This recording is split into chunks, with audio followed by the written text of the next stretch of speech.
The warped wall, such an iconic obstacle in the American Ninja Warrior TV show, a TV show in which athletes overcome an obstacle course, and the warp wall is such a staple in the show and is in nearly every single Ninja Warrior gym. This 14.5-foot wall is a must-have. There is no other obstacle that really defines Ninja Warrior such as the warped wall.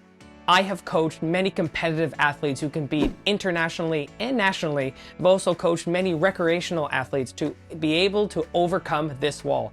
As an athlete myself, I've been able to overcome every single warp wall this size at any competition, at any gym, except for this one. Yes, the one that I use the most, the one that I coach, the one that I see almost every single day.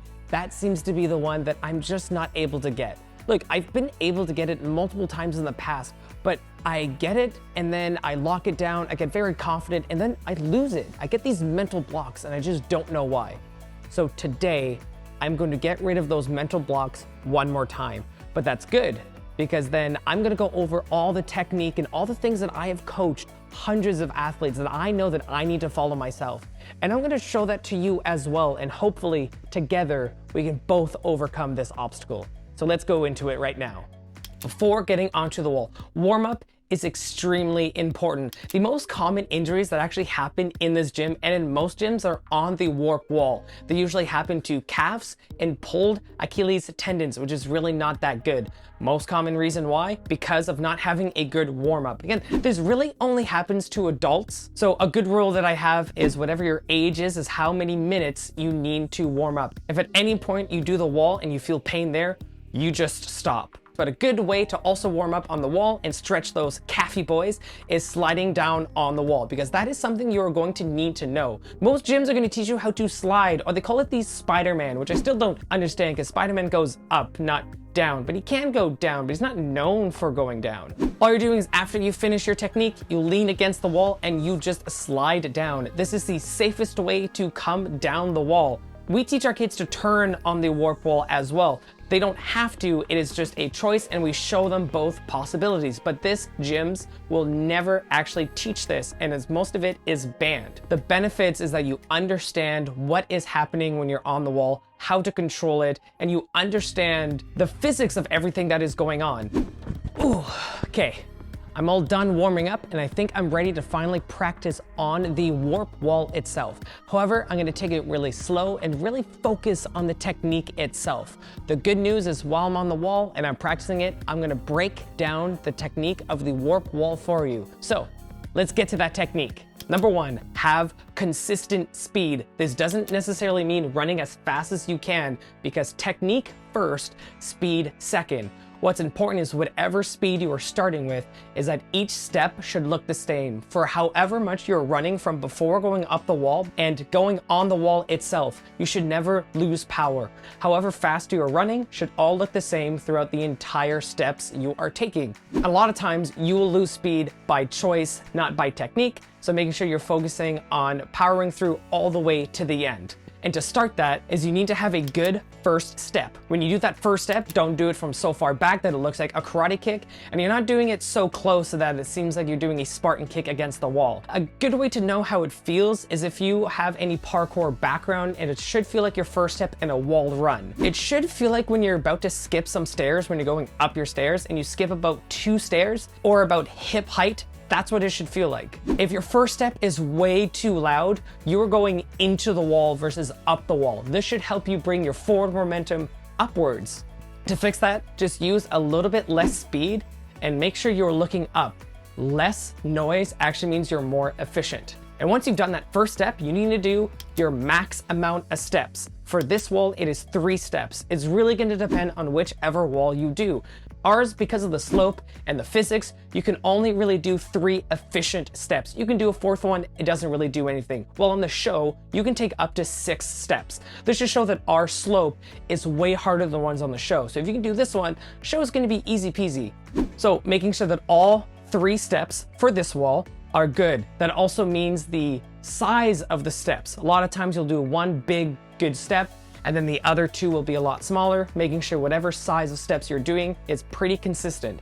After you've done your max amount of steps, you've got that last step. You want to make sure that you jump and you extend on the last one. Most people crouch or they've slowed down so much on the last step and they end up being scared of grabbing the wall. This last step is usually the make or break because physically you might be able to make it, but mentally you're actually holding yourself back. Another thing that most people do is they actually stop the wall too early, again, because they're scared or they didn't finish it completely. If you have enough speed, you fully extend up as high as you can. There'll be a moment where you're continuing to move up, and then once you're coming down, you can prepare to start coming back down to the ground safely. Regardless of what your goal, what you're trying to reach, what you're trying to touch, make sure that you finish the full thing. While you're running up, you need to make sure you lean back slightly. Because you're going up the wall, you are going up a hill, so you need to match the slant of which the wall is going. Because it is a slope, if you were leaned too far forward, your legs won't actually have any room to go up and down, and you're going to be blocking yourself to get the full amount of leap that you need to do throughout your legs. It also directs your body up instead of going inside the wall. And I say lean back slightly, it's not a limbo competition. To do this, simply look where you want to go, where you want to grab. That will pretty much get you in the right position and it will fix many of the small issues, such as making that loud sound in the first step that we went over. Got a lot of practice in, but I'm still getting those mental blocks. I know physically what I need to do, but mentally I keep stopping myself and I don't know why. I keep having these mental barriers. So I need to go back to the classic coaching and techniques that I give the athletes themselves, and I need to apply them myself. How do I overcome those mental barriers? These are the most difficult ones because physically you might know that you can do it and you might have everything you need to do, but there's something in your brain that's stopping you. A good way to trick that is one, having a goal. If you're trying to do an unreachable goal, you're either gonna make it a habit at missing whatever you're doing, you're gonna get frustrated because there's just no progress happening, or you're not gonna learn how to overcome that fear.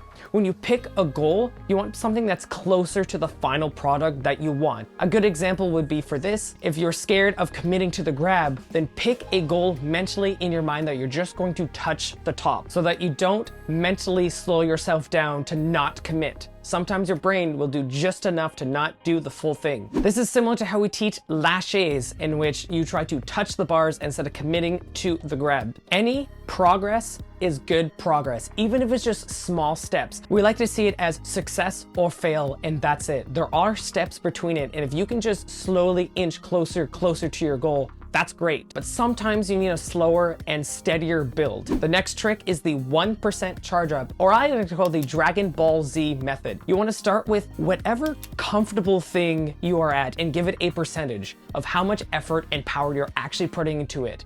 It's not even your final form. So if you go up, I touch the wall, let's say I'm only giving it 70%. After you do the run, you look back and you think to yourself, how much power did I actually put in? 70%. Give it that number and then really focus of each time just adding 1% more effort.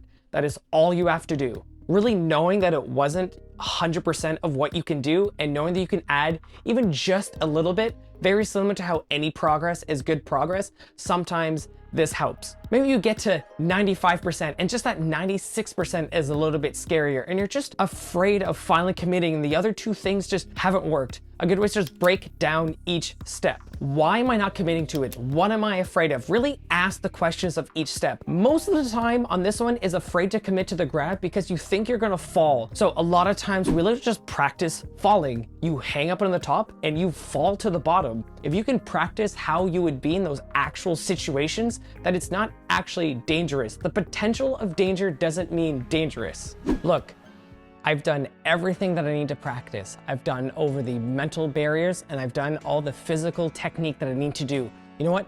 Now I just need to put it all together and really commit and get this wall. So here we go.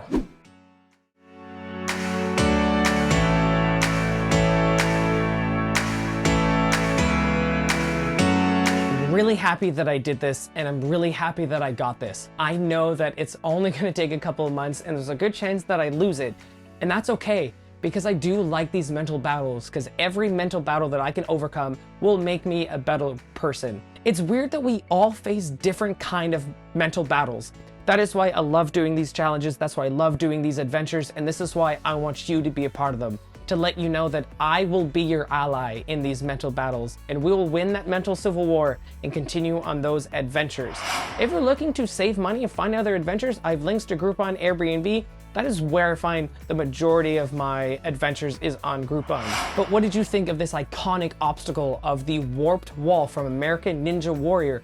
Have you tried it? Are you gonna try it yourself? Is there a Ninja Warrior gym near you? I know it's big in the United States, slowly popping up in Canada. And let me know down in the comments below, or you can always hit me up on social media, and I will see you at the next adventure.